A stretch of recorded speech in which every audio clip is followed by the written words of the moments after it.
amendment. Quickly we introduce ourselves. Honorable Abdullah Sise, member, chairperson of the Special Select Committee. Honorable Madi Sise, vice chair. Omar JANNEH, member. Honorable Alhaji Mbowe, member.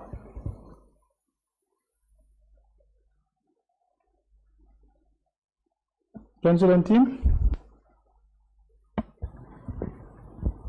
Good morning. Good morning. My name is Ajise Nika, and I am the lead counsel for today. On my left is Mr. Lamin M. Diba, and on my right is Tony F. Mendy.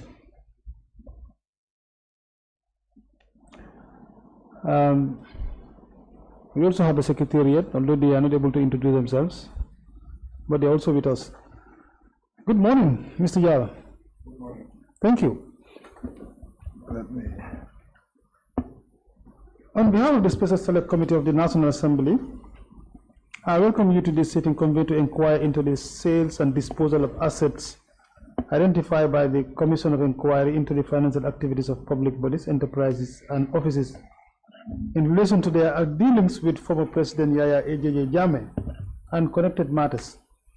You are appearing today in response to a summons duly issued to you by this committee to provide testimony on matters within your knowledge that are relevant to the subject of our inquiry. Please be reminded that you are appearing under oath and pursuant to the provisions of the 1997 Constitution of the Republic of the Gambia. It constitutes contempt of the National Assembly to knowingly withhold, misrepresent, or conceal any information relevant to the committee's work. Please be advised that in accordance with parliamentary privilege, any statement or testimony you provide before this committee shall not be used against you in any court of law, except in cases of perjury. That is, where it is proven that you knowingly and deliberately provided false information while under oath. You are therefore expected to cooperate fully and provide truthful, accurate, and complete responses to all questions posed to you, whether by the committee's legal counsel or by members of this special committee. The committee appreciates your presence and expects your utmost candor and cooperation throughout this proceeding. Thank you very much, Honorable. Yeah, and good morning to all of you. Good morning to our media personalities as well. We will proceed from where we stopped. Today we have a new witness, 30th of July 2025, to proceed. Secretary, can we administer the oath and proceed with the testimony? Thank you.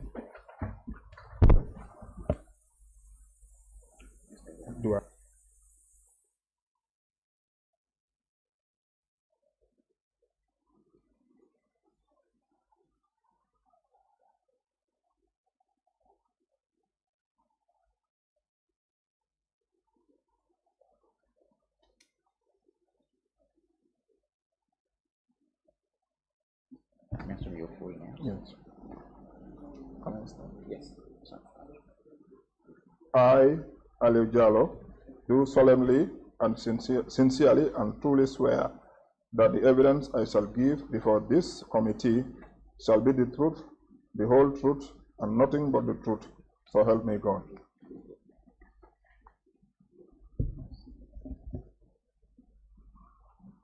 Thank you so very much, Mr. Jallow. Thank you, sir. Right, Council, over to you. Yes, Honorable Chair. Thank you very much. Good morning, Mr. Jallow. Good morning, Council. Kindly state your full name and current designation for the record. Alieu Jallow is my full name, and my designation is Executive Secretary, National Agency for Legal Aid.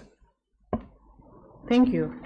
Mr. Jallow, can you please give this committee a brief overview of your academic and professional background?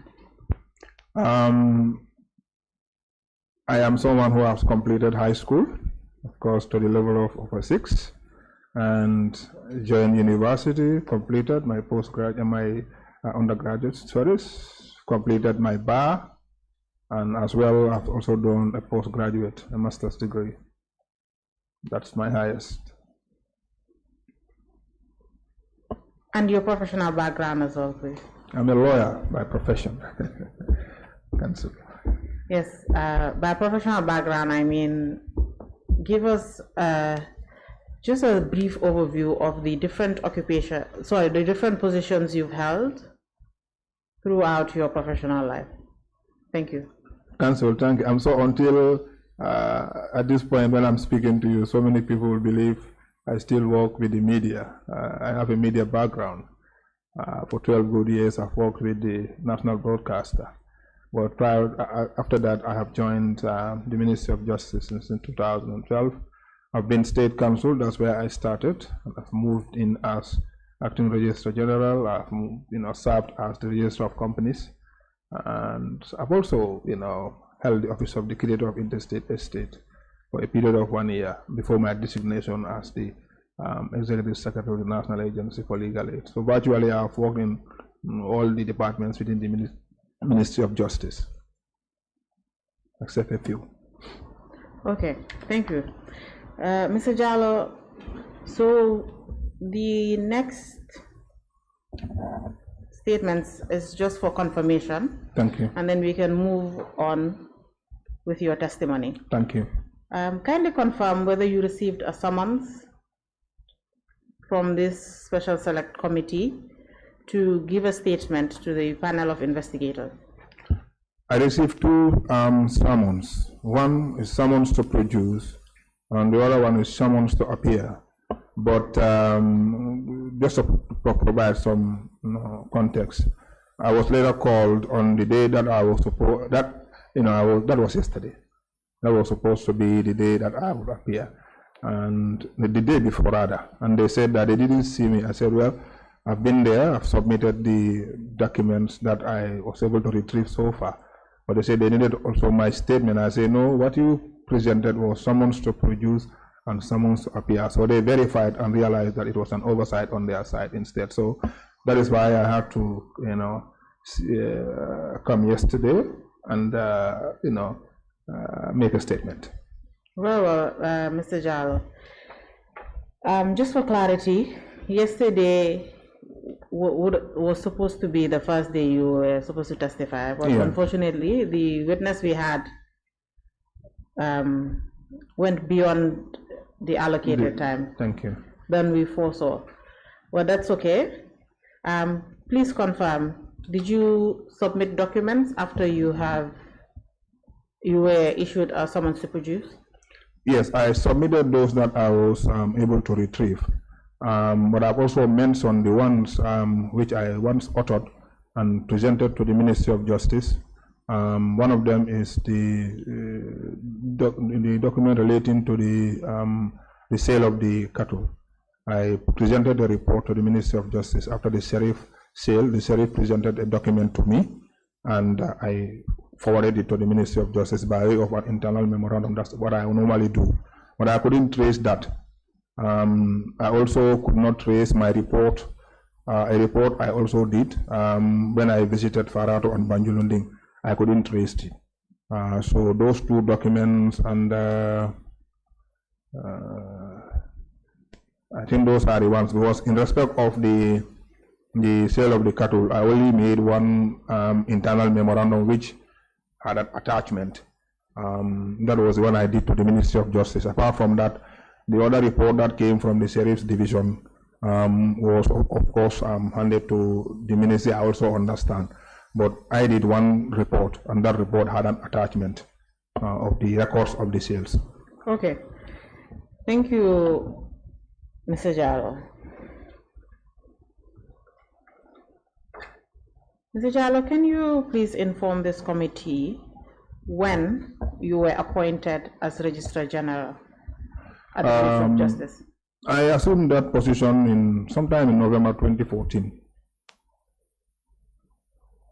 Please continue. Sometime in November 2014. I cannot remember the specific date, but it was in November. November 2014. 2014. Okay. Yes. And how long did you hold that position? Of course, almost 4 years, because I was there 2014 to 2018 before I moved to the Registrar of Companies.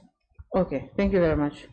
Honorable Chair, before we proceed, I'd like to apply for the witness's statement to be adopted and marked AJ1.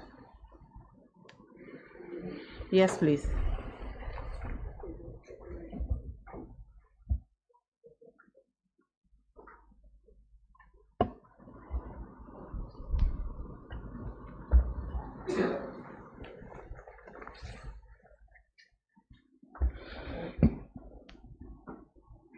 Yes, Honorable Chair, and the documents that he submitted to the clerk of the Assembly, the first one is a cover letter dated 25th July 2025 to be marked as AJ2.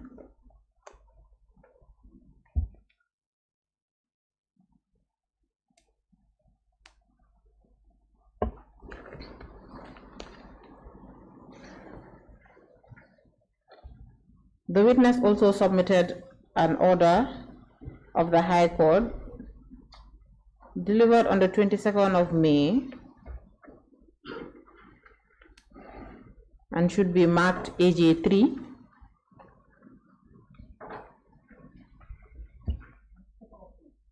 Yes, there's an order dated 22nd of May 2017.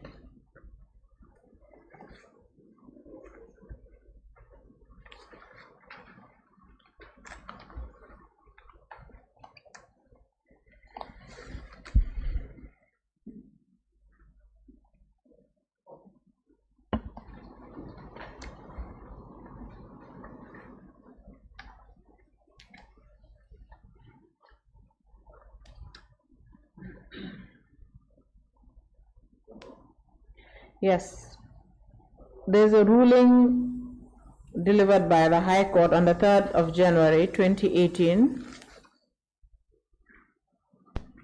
We can mark that one as AJ4.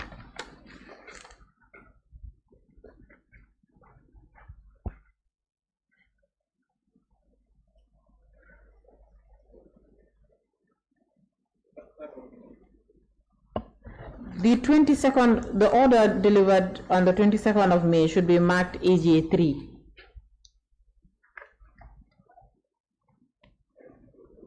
And the ruling delivered on the 3rd of January 2018 should be marked AJ4.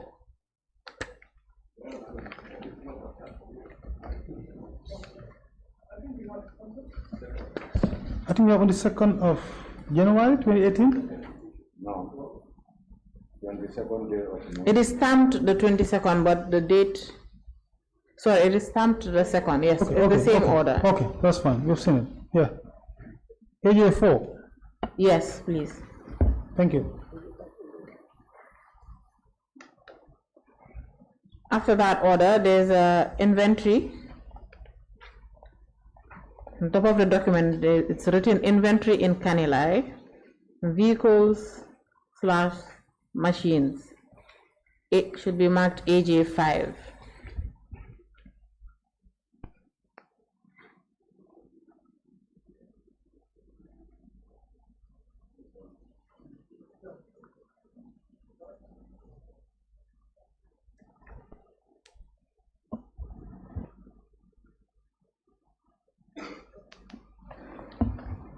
Honorable Chair, towards the end of the document, towards the end of the bulk of documents, is the document titled Inventory at Farato and Banjolinding Farms, should be marked AJ6.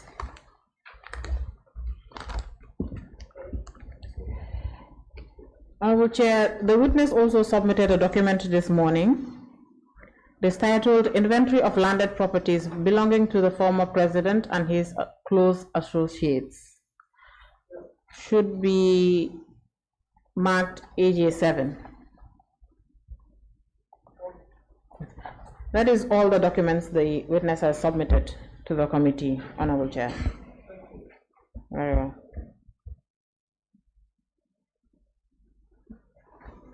May I proceed? All right. Mr. Jallow? Yes, please. We can continue now. Can you kindly give a brief overview of the functions and mandate of the Registrar General's Department? The Registrar General Department is one of those departments under the purview of the Ministry of Justice, and is responsible for mainly 3 activities. 1, registration of deeds. 2, registration of marriages. And 3, they also deal with the registration of industrial property. Thank you very much.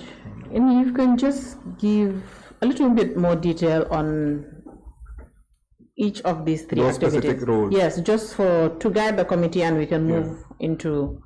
With respect to deeds, as you may know, title deeds in respect of properties, miscellaneous deeds such as powers of attorneys and related documents are registered by the deeds registry, which is of course a subunit under the Registrar General's department. Now, with respect to marriages, all those civil marriages that you see conducted in Banjul are conducted at the Civil Marriages Registry, also within the department, also within the Registrar General's department. And with respect to industrial property, the trademarks registrations are also done at the Registrar General's department. Trademarks and any other mark which by law is qualified for registration within the Gambia are also registered by that particular office. That is the Industrial Property Office. Thank you very much. You're welcome. Mr. Jallow, now we can get into your testimony proper. Thank you. Yes. So, Mr. Jallow, are you aware that in 2017, after the change of government, the Attorney General instituted a suit against the former president at the High Court? Are you aware of this? Yes, please. Are you also aware that after filing that suit, the Attorney General made applications to the High Court to obtain freezing and custodial orders with regards to the assets of the former president? That's correct. No. You're aware? Yes. Mr. Jallow, can you please explain to this committee what role you played in the institution of this suit? Were you part of the team that aided the Attorney General at the time he was filing the suit, and also at the time he was making the freezing order applications at the High Court?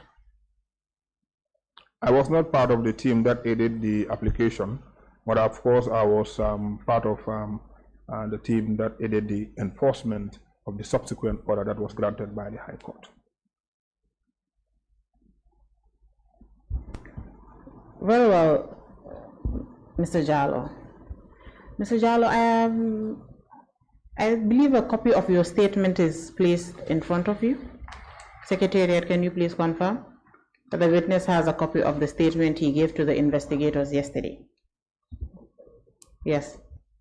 They brought me a statement this morning to sign. I think I gave you all the Yes. copies back. Did you return all the copies? Yeah, the one they brought to me, because they brought it this morning and I signed. Okay. Yeah. We will give you a copy shortly. It's okay. The one for today? You don't have that one?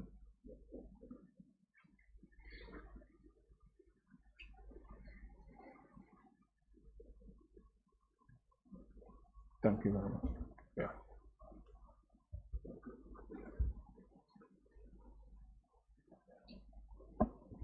You now have a copy before Yes, you? I do. Okay. So when I making reference to the statement, I'll let you know, and you can also take a look. Thank you. Thank you very much.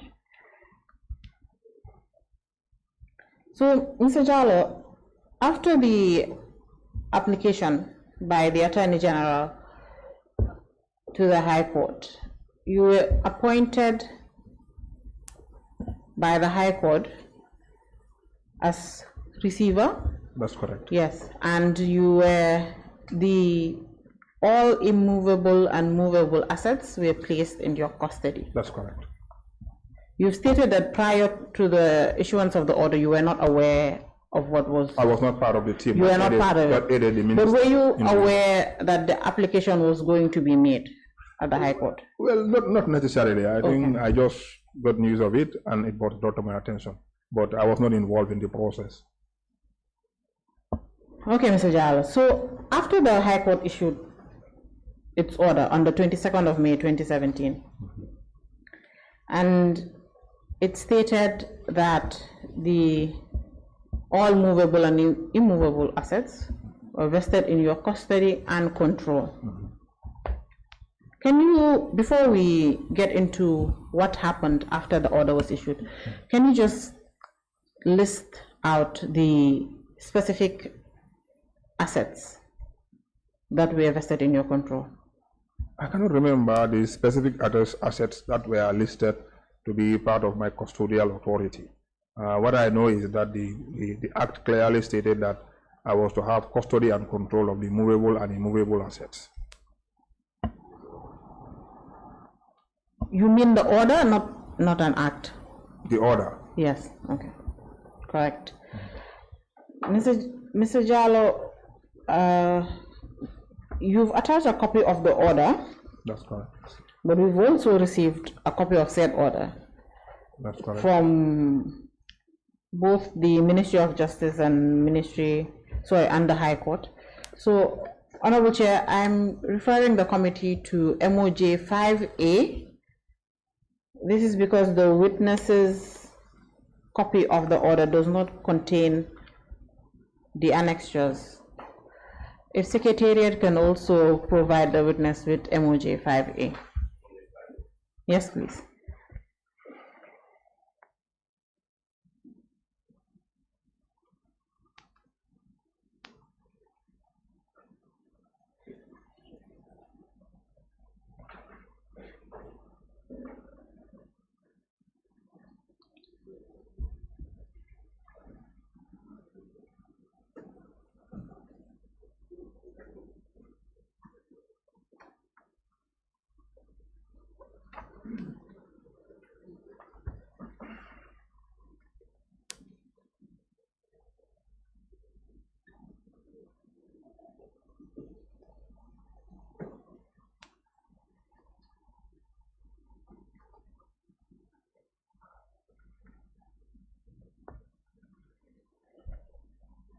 You've taken a look? Yeah. Very well. Mr. Jallow, have you ever seen a copy of the annexures? No, I'm seeing the annexure for today. This is your first time ever seeing the annexures? It's the first time seeing the annexure. Very well. Mr. Jallow, after the Attorney General obtained this order from the High Court, were you served a copy of this order? Yes, I was not necessarily served with a copy of the order. It was brought to my attention, but I was able to obtain a copy for myself. That was a copy I obtained from the judiciary. I cannot remember them serving me with a copy. But you went to the High Court and obtained a copy? Yes, I obtained that copy. Okay. In fact, it was part of a file that I kept for myself. But for the annexure, I'm just saying it today. So the copy you obtained from the High Court did not contain the annexures? No, I don't have it. Do you need time to look at the annexures? I think we can proceed. Okay, yes, we can proceed. No problem. Yeah. Mr. Jallow, kindly take a look at MOJ 5A, paragraph 2. Yeah.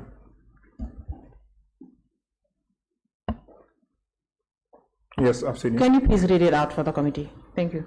That the custody and control of all movable and immovable properties are held by or in the possession or control of the respondent, his servants, agents, associates, and family members, or otherwise whosoever, as listed in the annexure marked 1 attached to this order, be and is hereby granted to the Registrar General. Very well. Mr. Jallow, you obtained a copy.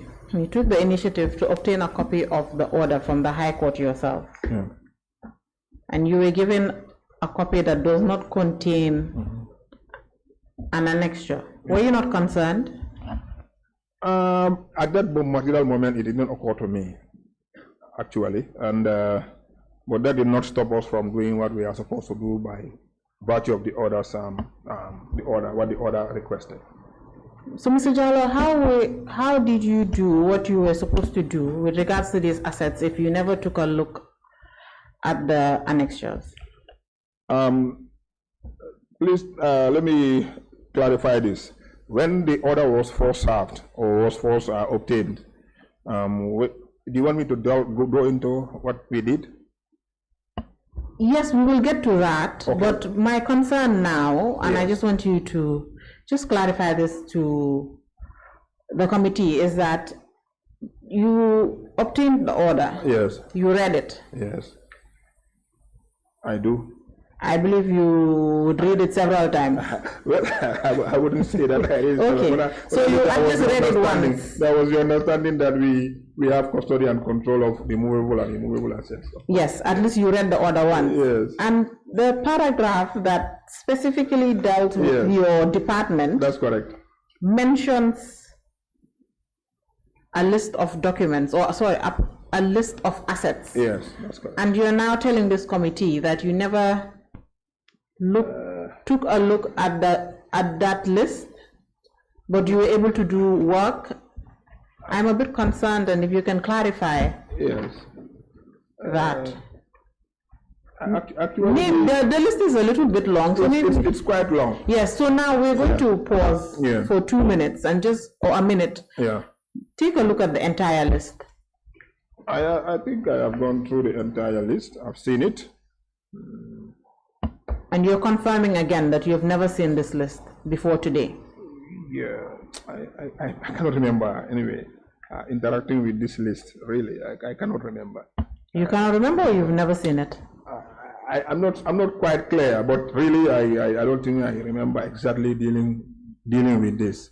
I know that the order specified movable and immovable assets, but I'm not able to say on top of my head whether I received this annexure. Mr. Jallow, please take a look at the second paragraph, paragraph 2 of your statement. Yes. Mr. Jallow, you stated in that paragraph, the order empowered me to identify, secure, and take possession of properties, specifically movable and immovable assets. That's correct. Belonging to the former president. Yes. How were you able to do this without taking a look at the assets that the High Court, the list of assets that the High Court placed in your custody and control? Generally, there was knowledge of most of the assets of the former president.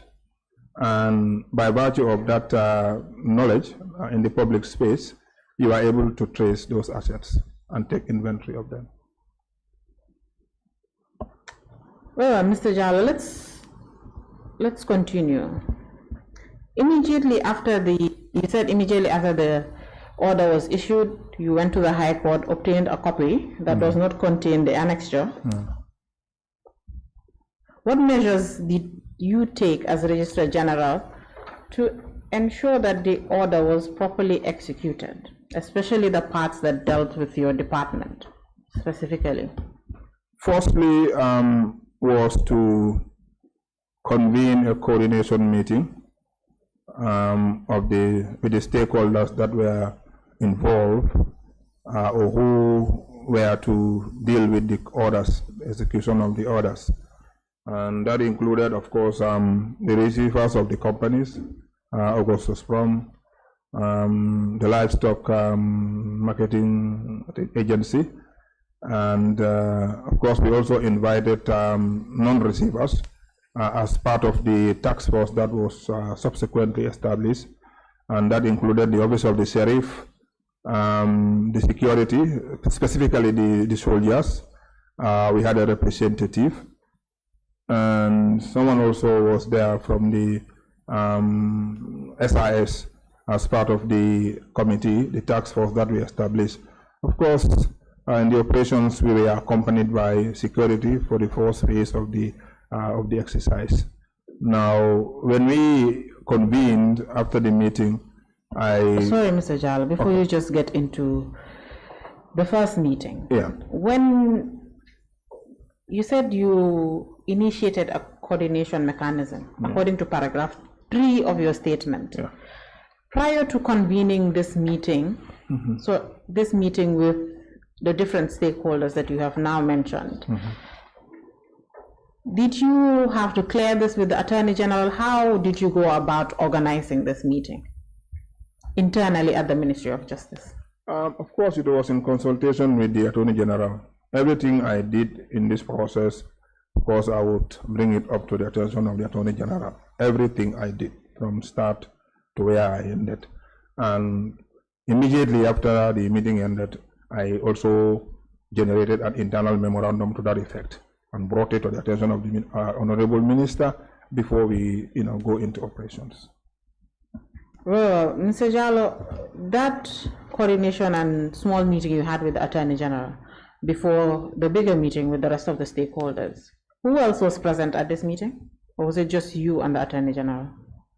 No, sometimes it's just a discussion between me and him. For some of these things, it's not necessarily a meeting. Okay. But I will bring it to his attention that X is about to happen and he will know about it, or X has happened, and I will bring it to his attention by way of an internal memorandum. Very well. Mr. Jallow, do you have a copy of this memo that you wrote to the Attorney General? It's one of those ones I listed to have not to have been able to retrieve. That was my first correspondence in this exercise. I could not trace it. Mr. Jallow, earlier you had stated that you kept a file. Yes. Yes. Where is this file? I lost it. I could not trace it. I've been moving suddenly from one point to another. So in the process, I lost my file, and that's where I have all my correspondences.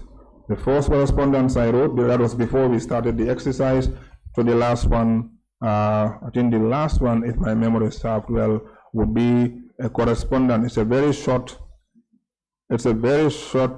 internal memo, which I attached the records of the cattle sales that was brought to me by the sheriff. Well, Mr. Jallow, so can you remember when you convened the first meeting with these stakeholders and where the meeting took place?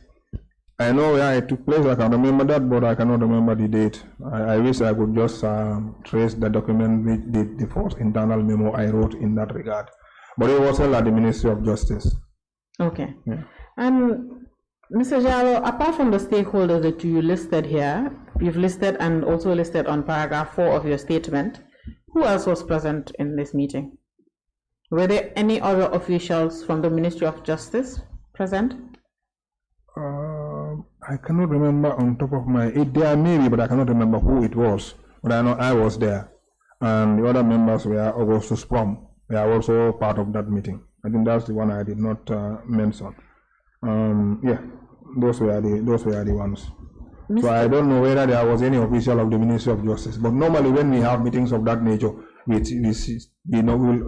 some other members of the Ministry of Justice would be present. But I would not be able to, I'm not able to remember exactly who was there. Yeah. Noted. Mr. Jallow, let's go to paragraph 4 of your statement. Exactly. Right, you said the task force was comprised of the Registrar General, that was you at the time. That's correct. Augustus Prom, represented by Mr. Louis Prom. That's correct. And the Gambia Livestock Marketing Agency. That's correct. The Sheriff, SIS, and the Gambia Armed Forces. That's correct. Mr. Jallow, can you remember who represented the Gambia Livestock Marketing Agency at this meeting? I have to be honest, I cannot remember the name of this individual, but I will say something. Maybe that may be the person. I met someone yesterday when I came here, and no sooner he saw me, he recognized me. He comes from the Livestock Marketing Agency. I believe it may be that person. I'm not sure. But there was a representative from the Livestock Marketing Agency that I interacted with on that particular day, and he was present at the meeting. Does the name Mr. Ibrahim Acham ring a bell? Well, he could remember my name yesterday, and I want to believe maybe he is the one, but I'm not sure. I don't want to confirm. But they really had a representative at that meeting. Whether it was him, I cannot remember, because people keep changing, so I wouldn't be able to remember. But I know that there was a representative from the Livestock Marketing Agency who was present. But the person I met yesterday also recognized me, and I'm so maybe it has to do with that meeting which we convened at the ministry. Yes. Very well, Mr. Jallow. Was there a register for that meeting where the attendees recorded their names and maybe signed? Yeah, I believe so. I believe so. But as I said, I was not able to trace those records, because I had everything I do and submit, I will also keep a copy to myself, you know. So, but those copies are the ones I said I could not trace, except for those which I submitted to the Ministry of Justice. Mr. Jallow, were you the chair of this meeting? I'm not sure. I'm not sure whether I was the chair. No, I don't think I was the chair. I cannot remember exactly, but I was not the chair. But if you were not the chair, then who could have possibly been the chair of the meeting? I cannot really remember. I cannot really remember whether, but maybe those people who participated may be able to remember whether I served as the chair of that meeting. But I'm not sure I served as the chair of that meeting. Yeah. But indeed, I did a memo after the meeting to inform the Honorable Minister that the meeting was convened, and that was the outcome of the meeting, and subsequent to that we were to go into operations.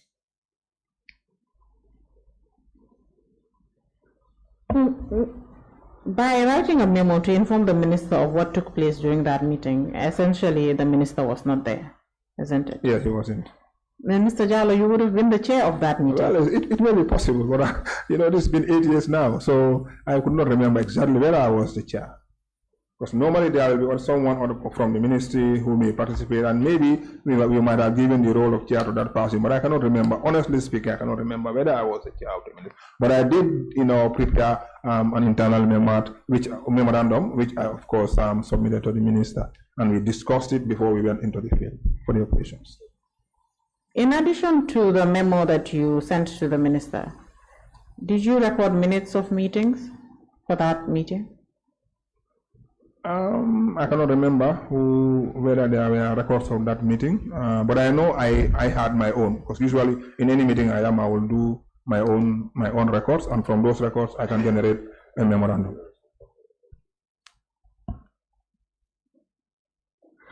So, Mr. Jallow, where is your copy of the minutes? I don't have that. You said you took. I will do. But it's been 8 years. I don't have that. I don't have those things at this point in time. Minutes that I took in a meeting, I would ordinarily would not have that today. If someone could retrieve the internal memorandum, that would have been a source of reference for anyone who is interested in what happened in that meeting. But it was simply a coordination meeting of the stakeholders. But I would not have the meeting minutes now. Even if I had them, I would not have them now. Really. Mr. Jallow, how were the stakeholders invited? This list, you can take a look at paragraph 4 of your statement.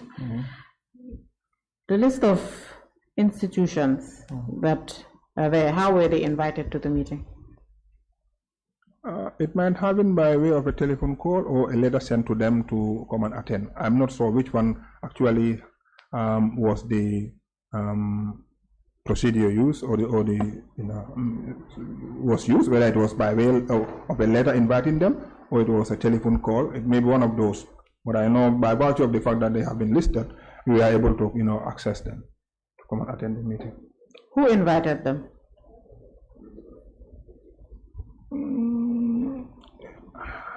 It may be me. It may be me. I want to believe. You know, Mr. Jallow, I cannot remember. It may be me. I don't know. It's been long. It's giving me the impression that you're unwilling to answer the questions posed. Not at all. Not at all. Who invited these individuals, these institutions to this meeting? They were invited by the Minister of Justice, and I might have been the one who sent in the letters or made telephone calls. I cannot remember exactly what happened, whether it was by way of a letter or a telephone call, but I know we invited them. Is it normal for the Attorney General's chambers and the Ministry of Justice to invite critical stakeholders to very important meetings, especially where coordination of custody and control of the former president's assets are being done, to be done over the phone? Yeah, that's a normal practice. That is very possible. It's a normal practice at the Ministry of Justice. I'm not saying normal practice at the Ministry of Justice, but that's a possibility. If you are able to access somebody by telephone, since this is a court order, which of course is at the attention of everybody that was a stakeholder listed therein, it will be proper that you can call the individual and you have access to them. If they are willing to participate, definitely the telephone calls will be sufficient. Council. Mr. Jallow, is there a possibility that the Gambia Livestock Marketing Agency did not take part in this meeting? Absolutely no, they were there. You are certain? Absolutely they are there. But you cannot remember who the chair of the meeting was? No, I don't know. I cannot remember. But I know the Livestock Marketing Agency, they were there. You are certain? Absolutely they were there. Very well. All the stakeholders were there. Mr. Jallow, the current board chair of the Gambia Livestock Marketing Agency testified yesterday.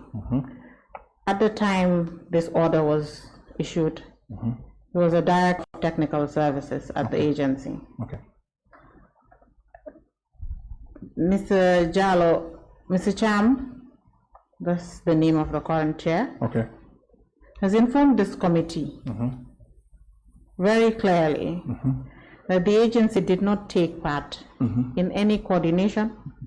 The agency never saw a copy of the order. The agency only learned about the order and the asset and the livestock being vested in their control through a letter written to them by the Minister of Agriculture. By the Minister? By the Ministry of Agriculture, at the direction of the Permanent Secretary at the time. What is your reaction to this? That is news to me. The Livestock Marketing Agency, they were represented at that meeting. They were represented at the meeting. You're 100% sure? 100% sure. They were represented at the meeting. They were there. Well, Mr. Jallow.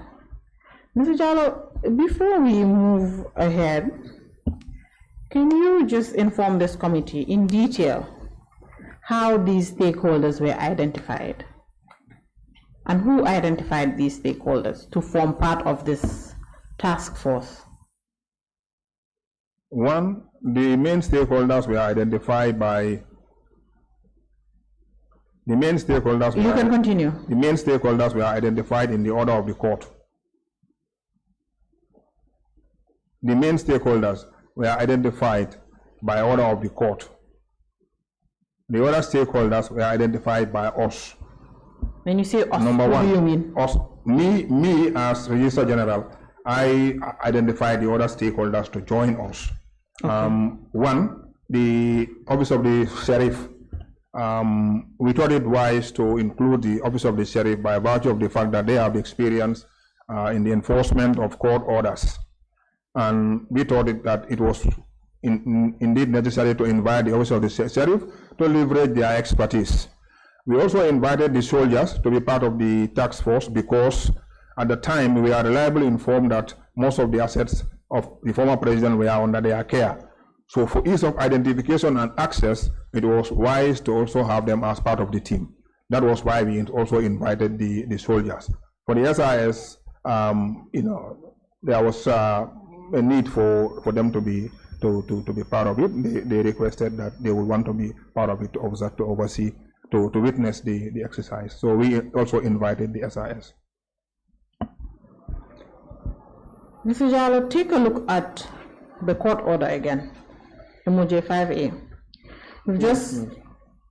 You've just stated that all the, actually not all, but the stakeholders, apart from the ones that you invited, were invited to join this task force because the High Court order mentions them. There's a stakeholder the High Court mentioned very clearly. Which paragraph is that? Take a look at paragraph 5.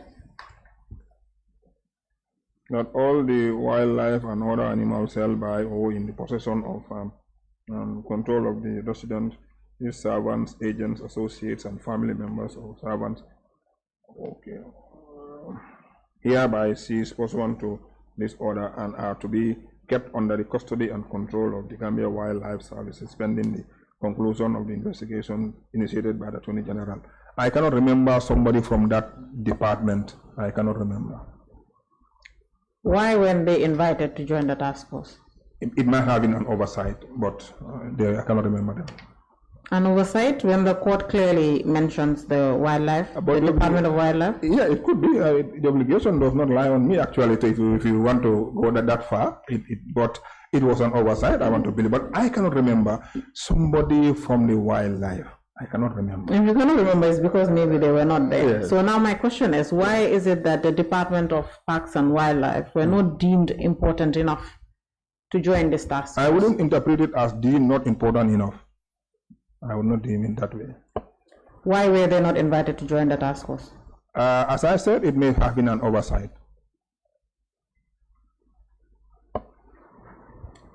Is that normal? Well, it may not be That normal. such an important department, government department of art, mentioned by the High Court, were not invited, but other stakeholders or other institutions that were not mentioned by the High Court at all are invited. You have to let me finish what I'm saying. Yes. So other stakeholders that were not mentioned by the High Court at all were actually invited to this task force meeting. By virtue of the fact that other stakeholders have been invited, it's an indication that this is an oversight. Otherwise, there is no reason why the wildlife will be skipped. What is special about skipping the wildlife? So the fact that the other stakeholders have been invited, it's an indication that it's an oversight. Mr. Jallow, I have a concern. Okay. And I want you to provide more clarity for me and for the committee on how and why you're able to specifically remember every single institution and their representative that was present at this meeting, but you cannot remember who the chair of this meeting was, or whether there were other officials of the Ministry of Justice present at this meeting. And that's my honest answer. You will not appreciate, but that's my honest answer. Please continue and please give the committee more details. I mean, it's my honest answer that I cannot remember exactly who the chair of the meeting was, but I can certainly remember that these stakeholders were present. Well, subsequently, I have worked with these stakeholders except for the livestock. So obviously, there was no way I could forget that.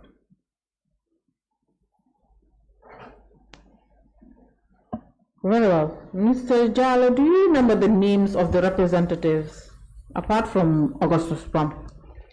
You stated the name of the representative of Augustus Prom. Can you remember the names of the representatives of these departments and institutions?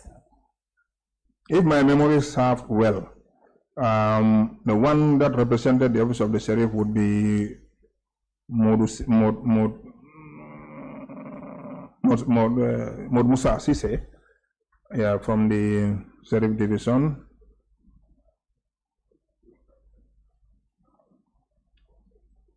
And Mr. Louis, I think it's Louis Prom, from the Augustus Prom, myself, and this person from the department of, from the Livestock Marketing Agency was also there. The SIS joined subsequently. The SIS joined after that. Who from the SIS? One Mr. Tombong Jao. He was part of the team that, the task force, subsequently. Was he not a member of the task force initially?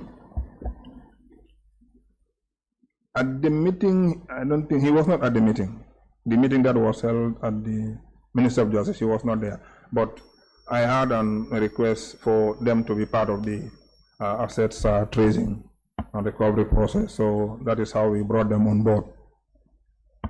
Well, just in furtherance of the transparency, since at least they too are intelligence services, and if there was this request, I could just allow them to be part of it.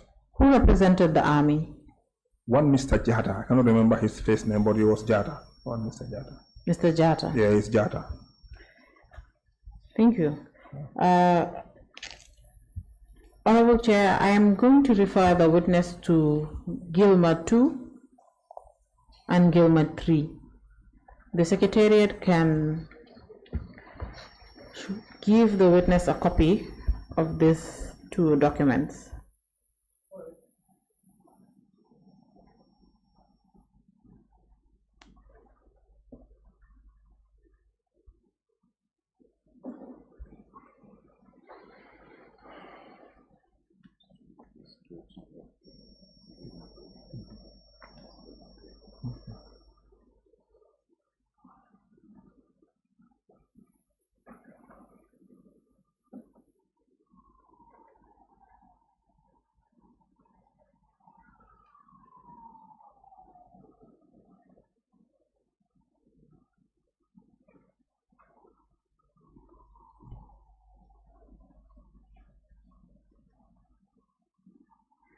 Okay.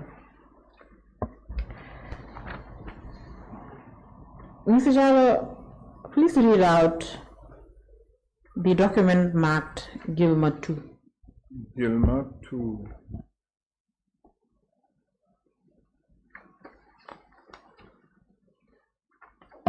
You're going way further past the document.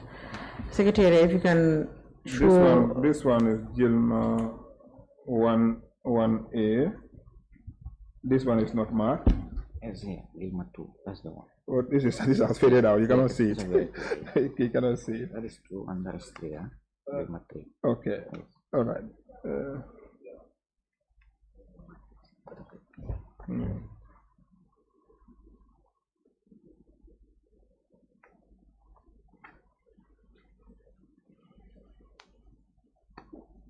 Okay. You mean I should read it out?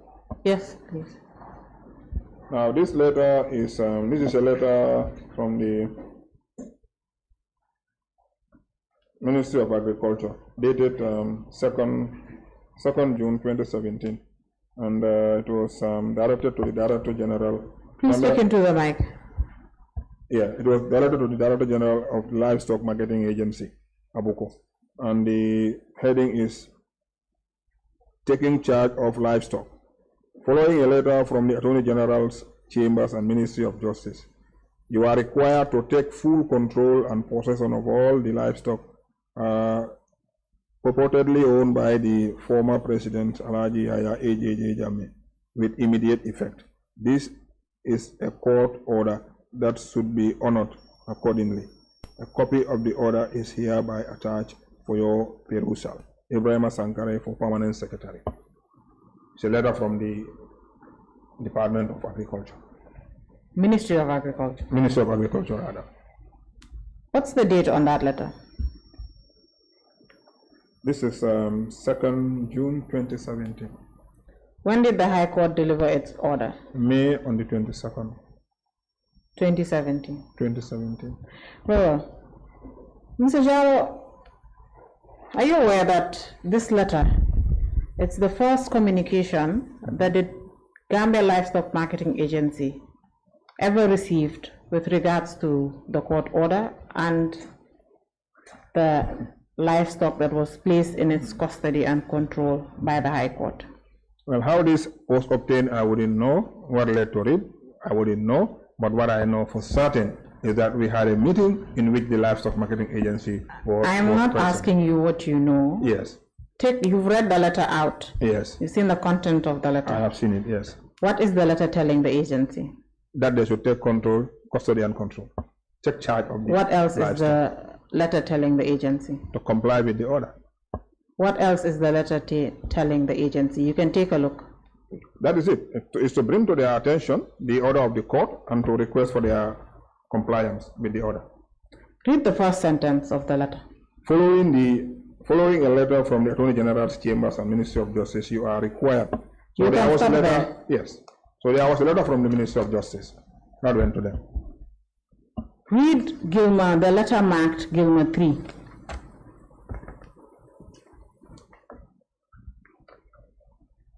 Gilmer 3. It's a letter from the Gambia Livestock Marketing Agency and addressed to the Permanent Secretary, Minister of Agriculture, wherein they said taking charge of this in response to the other letter. He said, I write to acknowledge receipt of your letter, reference EA/157/409/01/156, dated 2nd June 2017, on the subject caption above, and to seek further clarification on the court order for the agency to take full control and possession of all the livestock purportedly owned by the former president, Alhaji Yahya AJJ Jammeh, with immediate effect. The modalities and the conditions for implementing the assignment was not spelled out in the letter. A copy of the court order cited in your letter was inadvertently not attached. The Gilmer will move to carry out the instructions as soon as the principal and logistical modalities are clearly identified and documented for the purpose of transparency and accountability. I look forward to your cooperation in this regard. Mr. Jallow, you can see very well from these two letters that the agency was only made aware of the court order through a letter from the Ministry of Agriculture, which follows a letter from the Attorney General's chambers, and that in its response, 3 days after it received this letter from the Ministry of Agriculture, that it is the first time the agency is learning of the court order. So now, if you say that they were present at this meeting, it's very concerning, considering one, you cannot, to say that you are certain that they were present at this meeting is very concerning to me, because one, you cannot remember the minutes of meetings from this said meeting. Two, you cannot remember who the chair of this meeting was. You cannot remember whether there were any other officials from the Ministry of Justice were present, whether they were present at this meeting. But somehow you also are saying that you forgot the Department of Parks and Wildlife, but somehow you're very, very certain that Gilmer was present at this meeting, when Gilmer has provided sufficient documentation to this committee to show that they were not aware of this order when it was delivered, and it took a few weeks before they learned of it and did not actually take part or never took control and custody of these of this livestock. Council Gilmer was present at the meeting. They were represented. Gilmer was represented. You know what we are going through now, or what is happening right now, is that there's documents to prove what Gilmer is saying. There are no documents to prove what you are saying.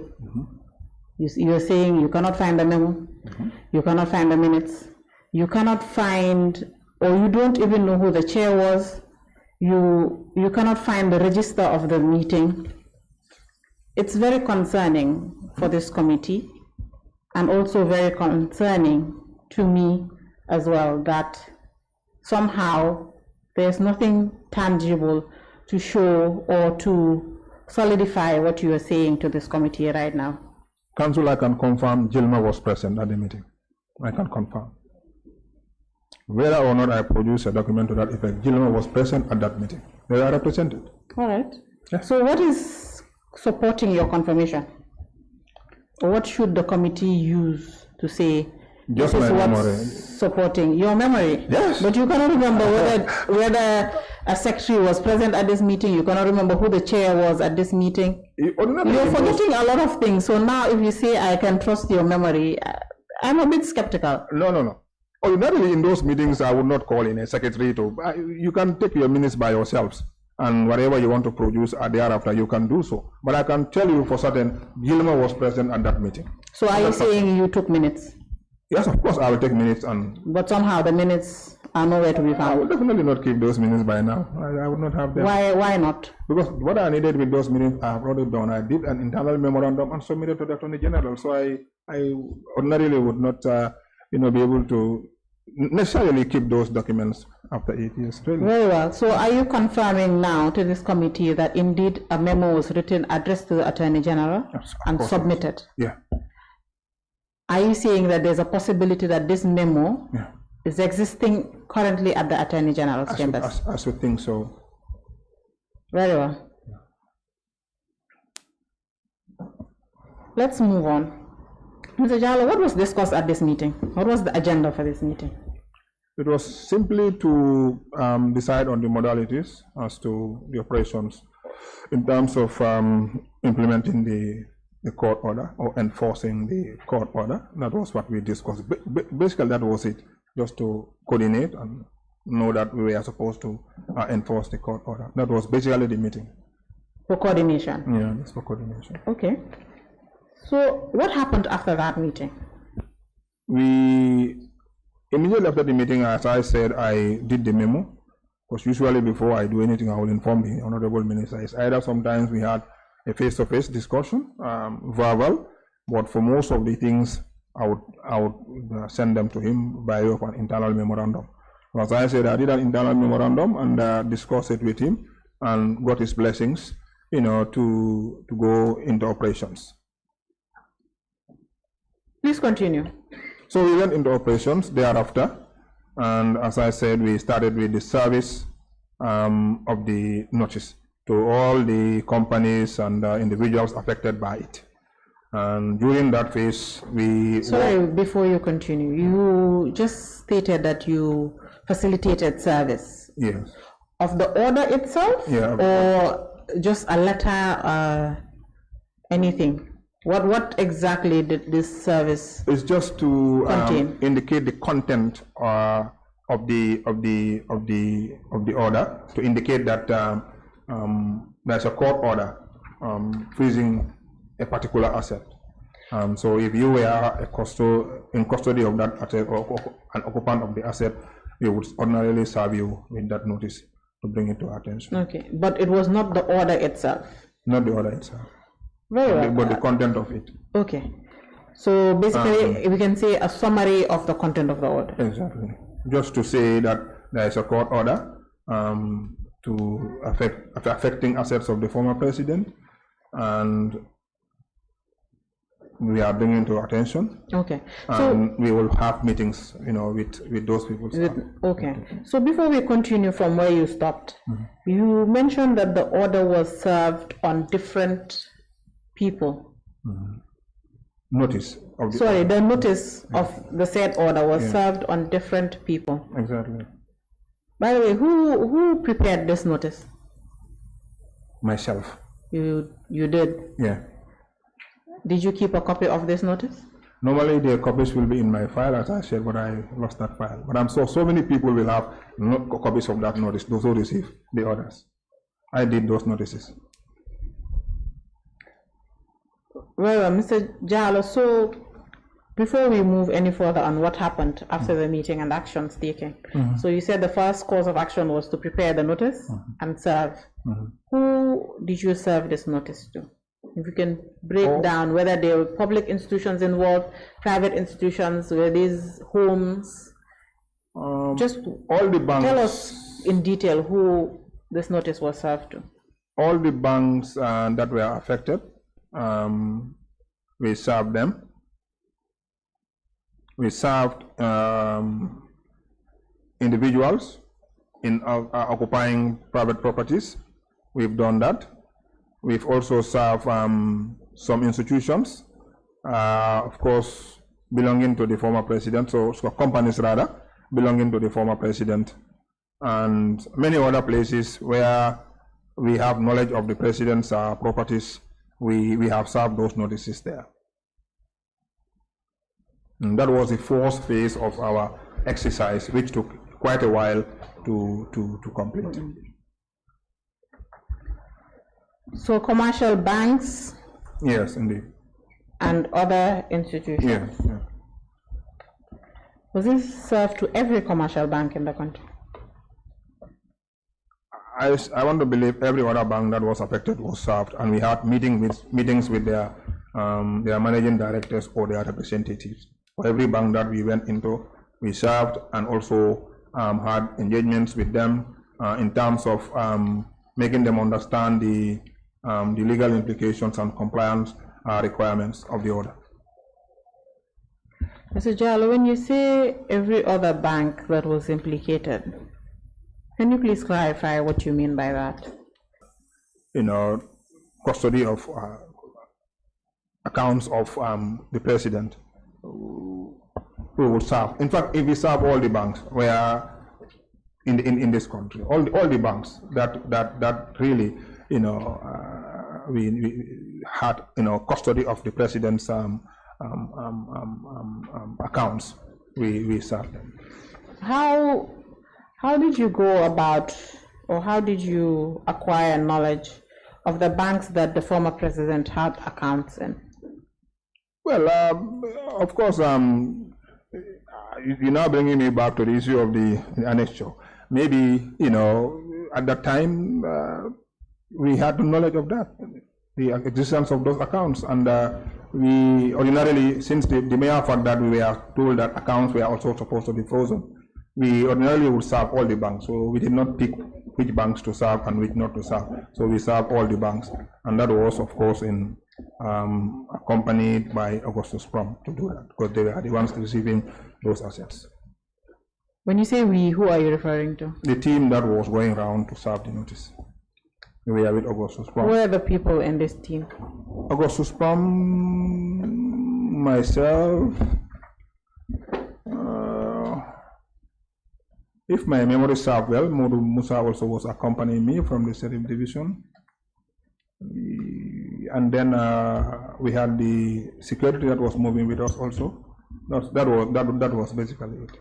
But that was just to serve the notice to the respective companies and individuals affected by the court order. Mr. Jallow, you also mentioned the annexure and the accounts listed on the annexure. You're now taking me back to one of your most earlier statements that you've never seen a copy of the annexure. So how did you come about serving these banks? Let me finish. Yes. How did you come about serving these banks with a notice, with a list of accounts, or these banks where the president and his close associates had accounts, when you never seen the annexure, or the annexures, I would say?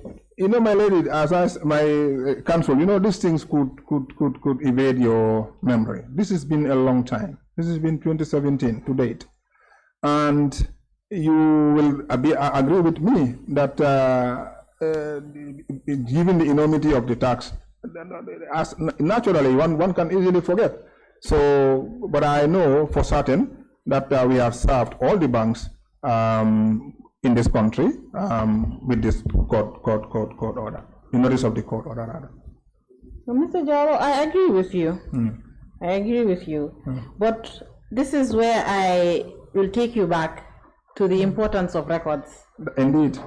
Because have you kept records of all of these transactions, you would have been able to refresh your mind. Absolutely. And also aid this committee in its work.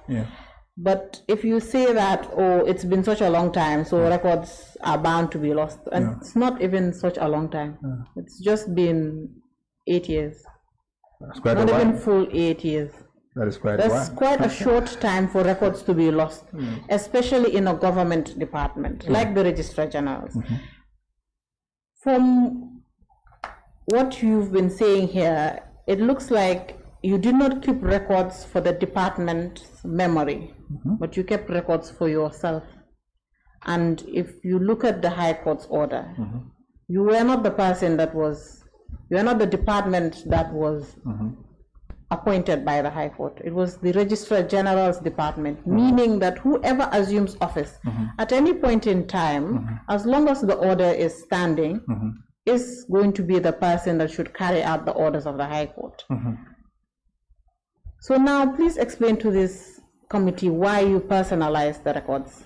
I beg to differ, my counsel. Every correspondence in respect to this transaction was, of course, submitted to the Ministry of Justice. From the beginning to where I ended, every transaction I conducted was reported to the Ministry of Justice. And as I said, there was nothing like I personalizing anything. It was not personal. I was reporting to the Minister of Justice, and everything I did, the Minister of Justice I have always reported to the Minister of Justice. So, of course, that means the records for the ministry is there. They are not my personal, but of course, people will want to keep documents to themselves of things they do, at least for reference anytime you are needed to provide clarity, as in this instance. And as I said, I had my personal records which I was keeping to myself. For every document I submitted to the ministry, I will have a copy, but because of my transition, I cannot retrieve all these documents. I lost them in the process. But otherwise, I had my own copies. Those were copies I kept to myself. And those were the few I was able to bring to the time. But the ministry had copies of everything I did. Didn't you keep a copy of this file that you personalized for yourself at the department as well? So whoever was going to come and take over that office? By the time I was leaving that office, in fact, even my mandate has even expired as far as assets of the president were concerned. So there was nothing even at that point in time to even transfer to anybody. My mandate as far as the execution of the judgment of the court has expired. I was not playing any role in that. When did you leave office? 2018. 2018, thereabout, yeah. Mr. Jallow, are you very sure that by the time you left office, Yeah. the order had already been, the order was no longer in effect? Yeah, for me, it was not in effect. I was only to implement in 180 days. So I was not there at the time. Are you aware of any instance where the Attorney General applied to the High Court to renew these orders? No. Or that order? No. You are not aware? No. So can you say for certain that this order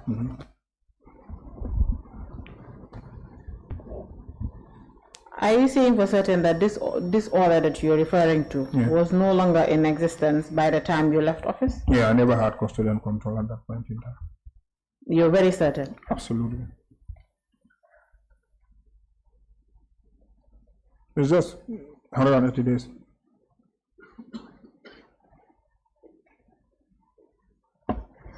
Honorable Chair, I am going to show the witness a submission that we received very recently from the High Court of the Gambia. It is an application filed by the Attorney General asking the High Court to renew the order that Mr. Jallow is saying expired. And maybe before Secretariat can show the witness the application, the committee can just take a look.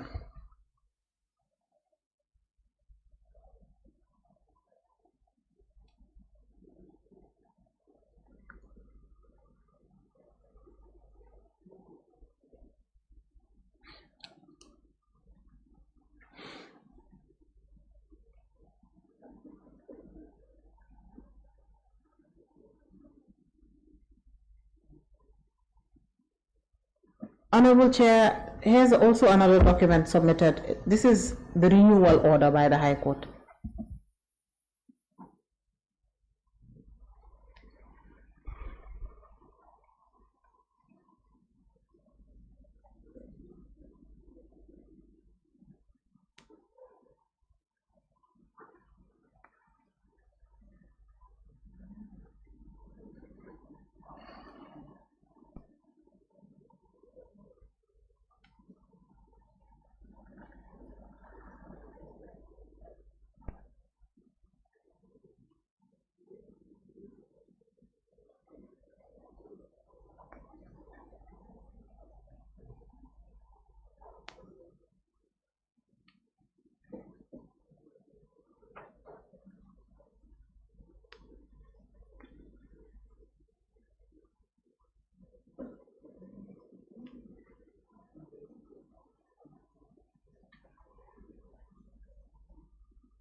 Cancel?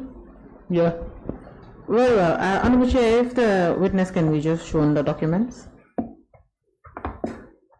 And we give the witness 2 or 3 minutes to just take a look at all of them.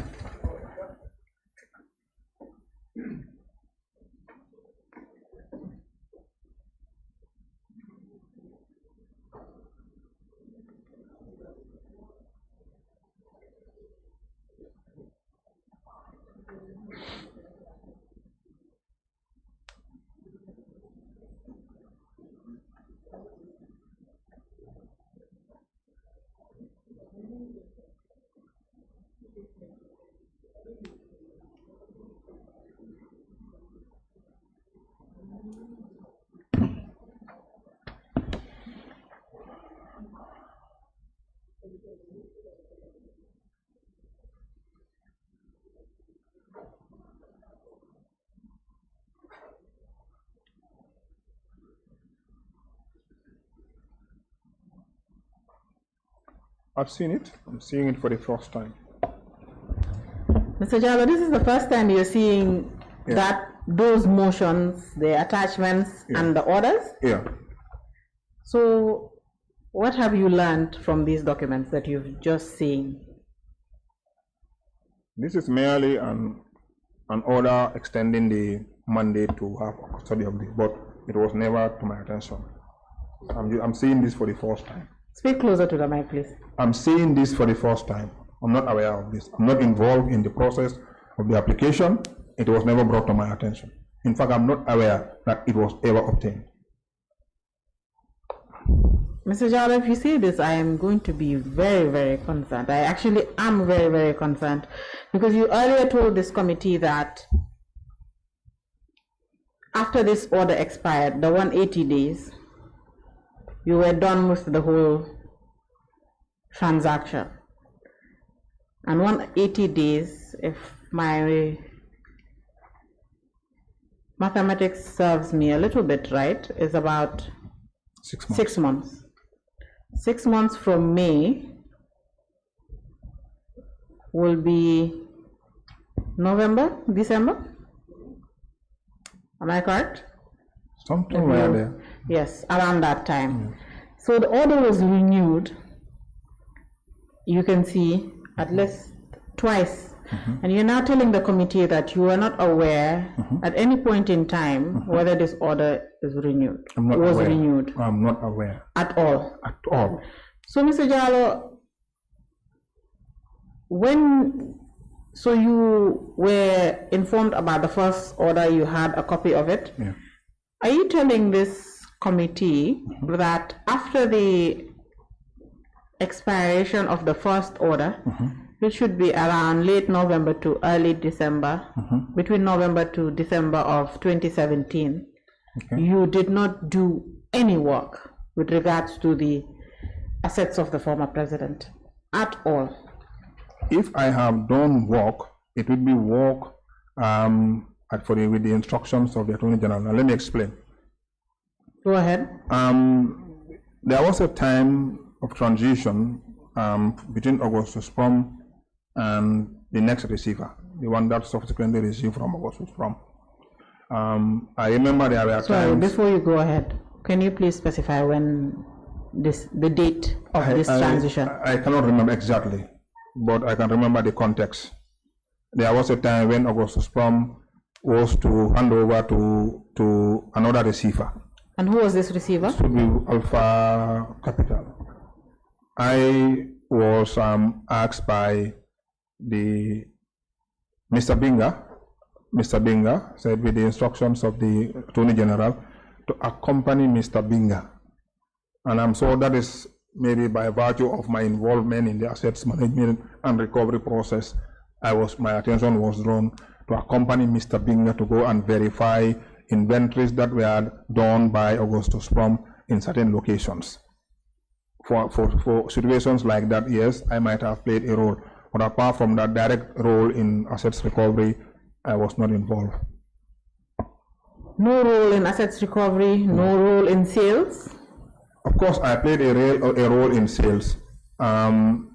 by virtue of the court order that was the ruling of the order of the court. The ruling of the court, rather, granted by Justice Buba Jallow of blessed memory. I, of course, was instructed again by the Honorable Attorney General to witness the sales, and I went there to witness the sales. Mr. Jallow, so therefore you cannot say that. But that was still within the period of the first order. That was not outside the first order. Mr. Jallow, I will in fact inform you that this was outside the first order. Is it? Yes.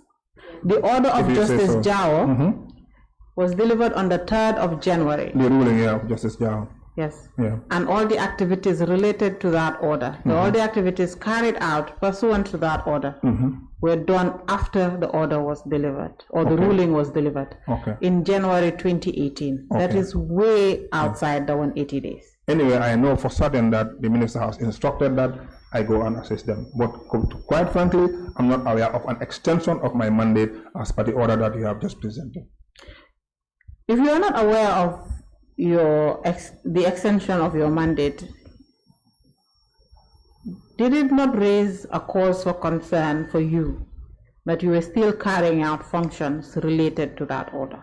I was an order that was supposedly expired. I am acting on the instructions of my minister, and I was not giving, the order was not directed to me.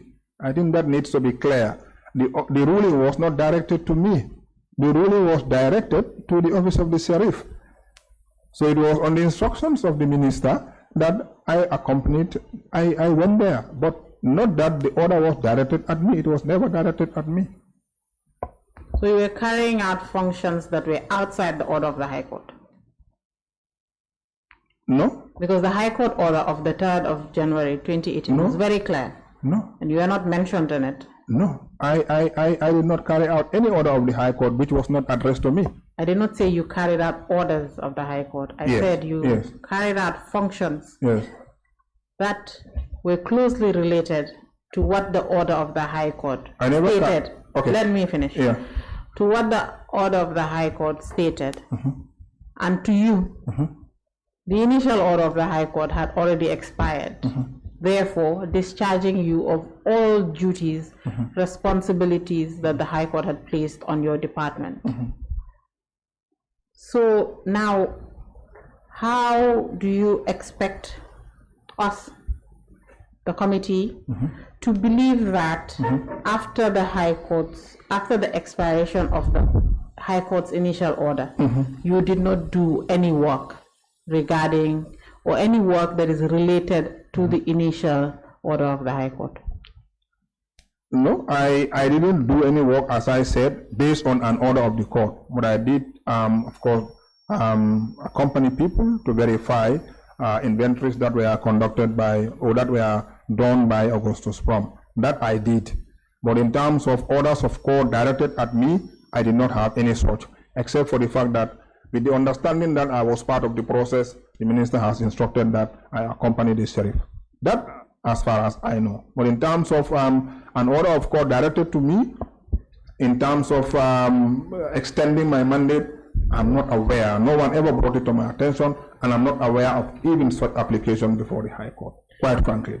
Mr. Jallow, let's pause and stay on this point a little bit. No worries. You were aware of the order of the High Court of 22nd May 2017. That's correct.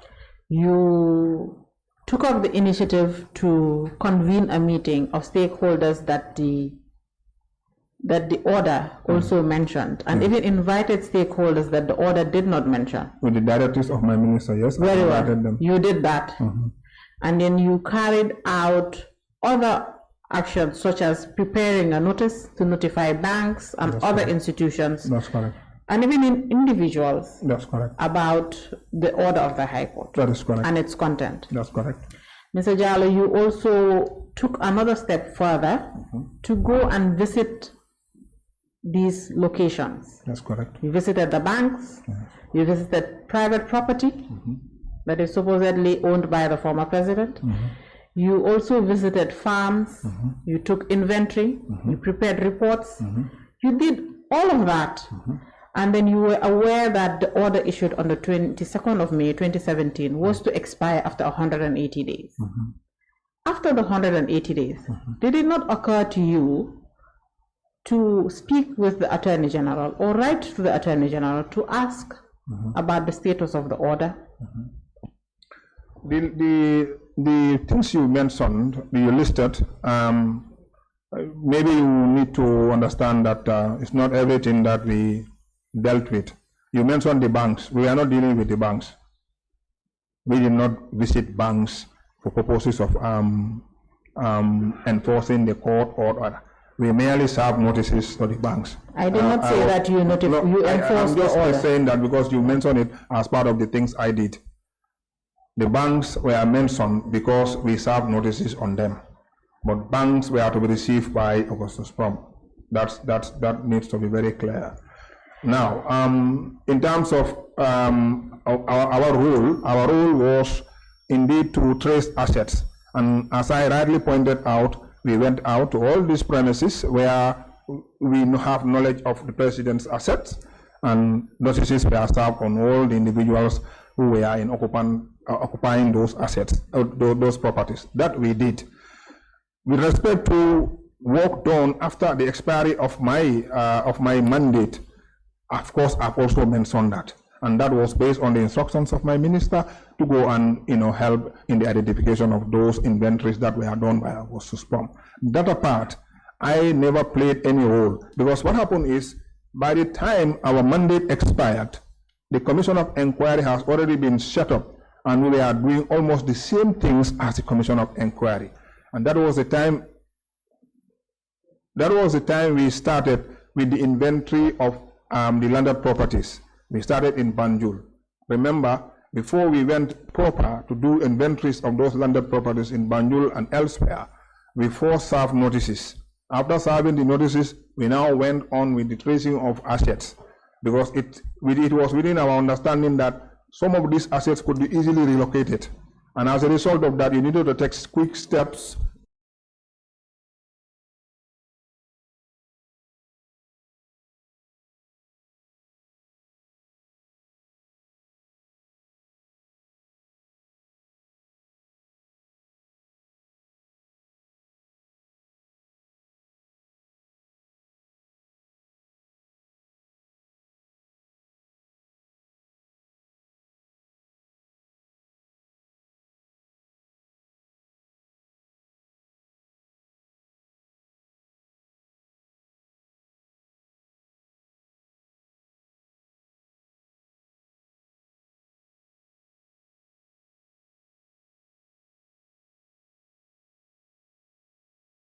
to ensure that you avoid a situation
that some of these assets could be easily relocated. And as a result of that, you needed to take quick steps to ensure that you avoid a situation